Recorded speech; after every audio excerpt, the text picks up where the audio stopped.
Dando sequência, então, à nossa aula 3 de estrutura e escopo da produção. Iremos entrar, então, no item 5, que diz respeito ao timing da mudança de capacidade, onde uma operação deve estar localizada, e vamos entrar em primeiras discussões sobre integração vertical de uma rede de produção. Então, sobre o timing da mudança de capacidade, mudar a capacidade de uma operação não significa apenas uma questão de decidir sobre a sua capacidade ótima, como vimos no final da nossa aula anterior. A operação também precisa decidir quando colocar para funcionar a nova capacidade. Nessa figurinha embaixo, ela mostra que existem 3 estratégias que nós vamos ver em detalhes no nosso próximo slide. Então, tem a primeira, essa linha toda em negrito, ela é uma linha de demanda prevista, e eu tenho 3 estratégias. A primeira, a capacidade antecipa a demanda, ou seja, eu vou gerar capacidade extra para atender a demanda, essa é uma coisa. Ou a capacidade acompanha a demanda, ou seja, sempre que a demanda vai subindo, eu vou fazendo ajustes. O que é isso? Muitas vezes eu consigo fazer, muitas vezes eu não consigo. Com capacidade física, de espaço físico, por exemplo, eu não consigo de acompanhar, muitas vezes não consigo acompanhar a demanda. A demanda aumentou, eu contratei mais espaço físico, às vezes eu tenho uma limitação daquele espaço. Agora pode ser que eu consiga fazer com mão de obra. Demanda, muitas empresas fazem isso no final do ano, né? A demanda aumentou, aí eu contrato mais pessoas. A demanda diminuiu, eu demito pessoas. Ou se não, a terceira estratégia, que é essa figurinha do lado direito, que é usar as duas. A capacidade às vezes antecipa e às vezes acompanha a demanda. Então, olha as vantagens e desvantagens aqui de cada uma das estratégias. Então, primeiro, estratégia de antecipar a capacidade. Então, sempre há capacidade suficiente para atender a demanda, logo, a receita é maximizada e os clientes são satisfeitos se houver aumento da demanda. Na maior parte do tempo, há um pulmão de capacidade. O que é isso? Capacidade extra, tá? Se aumentar a demanda, eu consigo responder, que pode absorver demanda extra se as previsões forem pessimistas.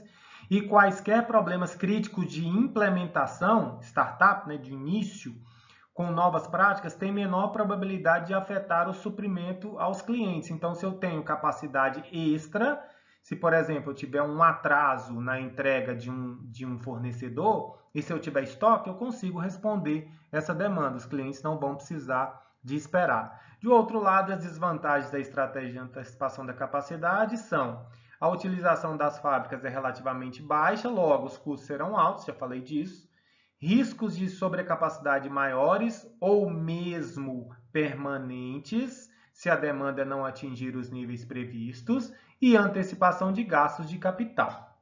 A segunda estratégia de acompanhamento da demanda, a vantagem, quais são as vantagens de acompanhar a demanda? Ou seja, à medida que ela vai evoluindo, eu vou colocando capacidade adicional.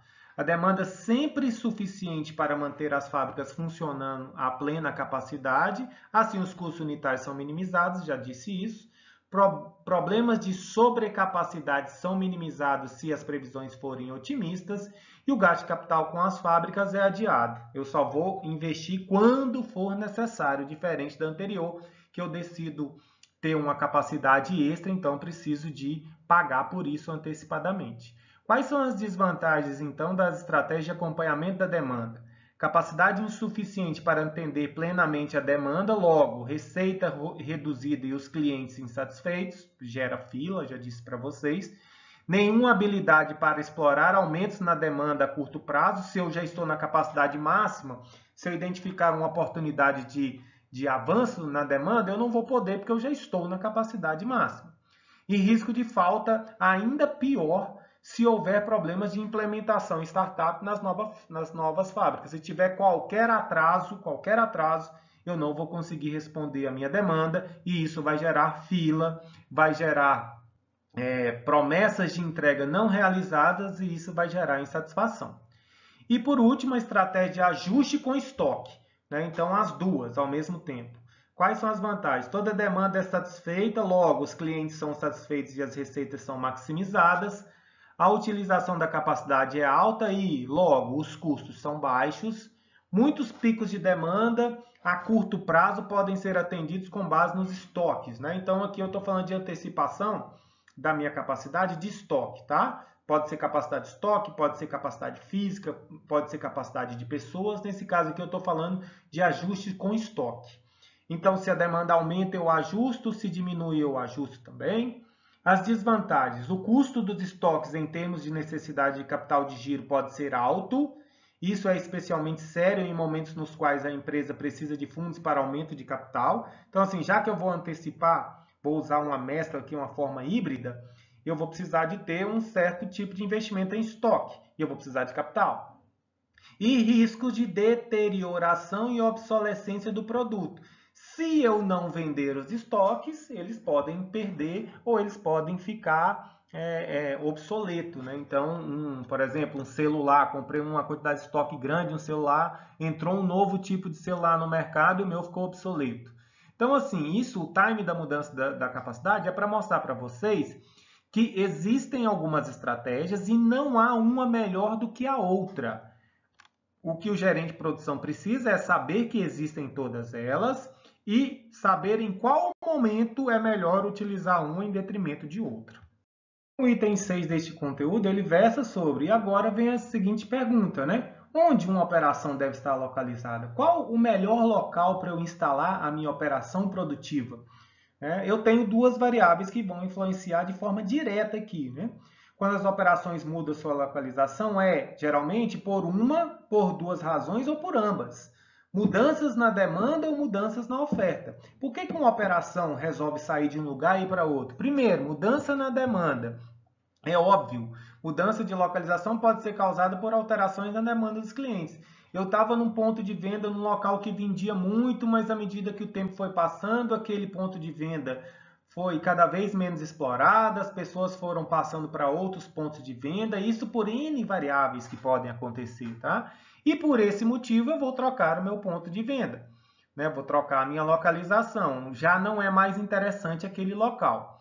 De um outro lado, isso eu estou pensando do lado do cliente, agora eu tenho que pensar para o lado do fornecimento. Eu sempre necessariamente vou ter pelo menos um fornecedor e um cliente. E do lado da oferta, né? O outro estímulo para a realocação vem de alterações no custo ou disponibilidade da oferta de insumos para a operação. É claro, né, isso vai depender de cada tipo de negócio. Por exemplo, né, se você for uma empresa de mineração ou de perfuração de petróleo, precisa deslocar-se quando os minérios que está extraindo tornam-se escassos. Óbvio isso, né? Então, acabou ali, esgotou, eu tenho que mudar de local. A razão por que tantas empresas de software, por exemplo, estejam localizadas na Índia é a disponibilidade de funcionários talentosos, bem formados e com salários relativamente baixos. Então, assim, se eu sou uma empresa de produção de software e minha principal matéria-prima são pessoas, onde eu vou localizar? Onde a oferta dessa matéria-prima, nesse caso de pessoas, é mais barata e mais qualificada. Então, vou deslocar a minha fábrica para este local. Então, objetivos da decisão de localização, falando estritamente sobre isso, o propósito da decisão de localização é atingir o equilíbrio adequado entre esses três objetivos relacionados. Então, assim, eu vou me deslocar, eu preciso estar atento ao quê? Primeiro, os custos espacialmente variáveis da operação. Espacialmente variável significa que algo se altera com a localização geográfica, como eu disse para vocês, né? Eu me desloquei para um local onde a mão de obra é mais barata, então eu vou ter um custo de mão de obra mais barata, mas será que eu não vou ter um custo de deslocamento maior, ou de transporte, ou de imposto, ou coisa do tipo?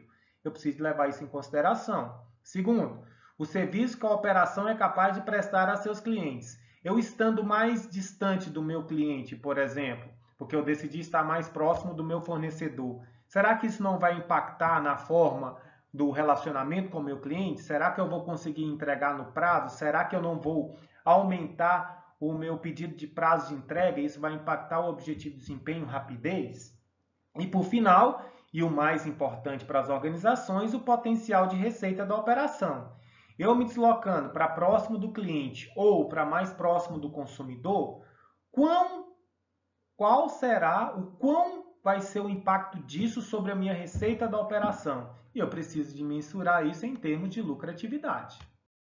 Então, eu tenho dois tipos de influência aqui: influência do lado dos fornecedores e influência do lado dos clientes quando eu tomo decisão de onde eu devo colocar a minha operação produtiva, a localização da minha capacidade.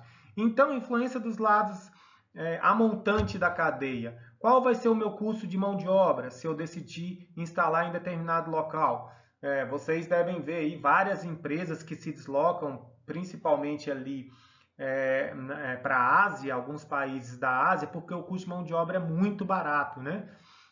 O custo do terreno, qual que vai ser o custo do aluguel, do espaço ou da compra do terreno. Então, assim, o que eu estou querendo chamar a atenção aqui? Não devo tomar a decisão baseada em somente uma única variável. Eu tenho que levar em consideração algumas variáveis e, ao final, eu decidir qual delas é a melhor. Custo de energia, né? Quanto que isso vai me custar? O custo de energia, vocês sabem que em determinado local o custo da energia é um, em outros locais o custo da energia é outro. Aqui no Brasil, por exemplo, o custo de energia ele varia dependendo do estado onde você está, assim como o custo da água também. Custo de transporte, insumos desde o fornecedor e produtos até os clientes. Eu me deslocando para determinado local, quanto que vai me custar eu estando mais próximo do meu fornecedor vai ficar mais barato, mas eu vou ficar mais longe dos meus clientes. Quanto que isso vai me custar? E fatores da comunidade também devem ser levados em consideração. Financeiros e fiscais, será que eu indo para determinado país ou local ou estado, eu vou ter algum tipo de incentivo financeiro e fiscal? No Brasil mesmo tem vários estados que dão incentivos fiscais. Né? Naquele local, cultura, língua e comportamento das pessoas daquele local, clientes e a minha mão de obra, será que o meu negócio está alinhado ao comportamento e à cultura daquele local? Porque isso pode impactar diretamente o meu negócio. Né? E restrições ambientais e da comunidade. Será que eu não vou ter nenhum tipo de restrição ambiental? Por exemplo, aquele estado ali, ele exige que a emissão de gás de gás metano, por exemplo, seja abaixo do nível dos padrões nacionais. Eu preciso de estar de olho nas regras, tá? Isso é fundamental para a tomada de decisão. Só relatando mais uma coisa sobre cultura, língua e comportamento, quando a Disney resolveu instalar na França, ela teve um problema gravíssimo, né, de instalação desse tipo de negócio lá, principalmente com a mão de obra, que são pessoas que não se adequavam com o tipo de modelo americano de gestão. Então tiveram vários problemas com a mão de obra, com o levantamento e seleção de mão de obra francesa para trabalhar lá em Paris. E aí precisou, nesse caso, a Disney precisou inclusive de levar funcionários americanos para fazerem vários tipos de capacitação para tocar esse negócio lá em Paris.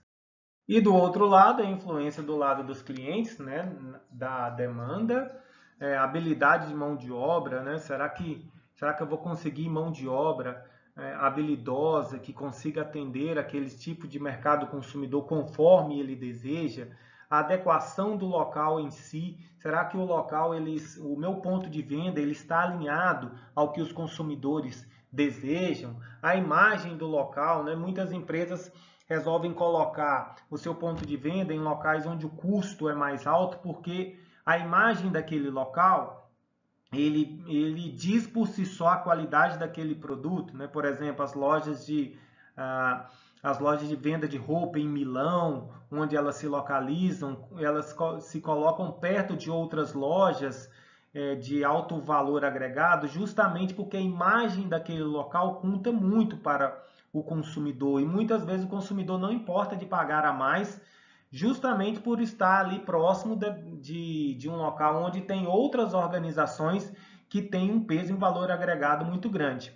E também conveniência para os clientes. Já falei disso em slides anteriores.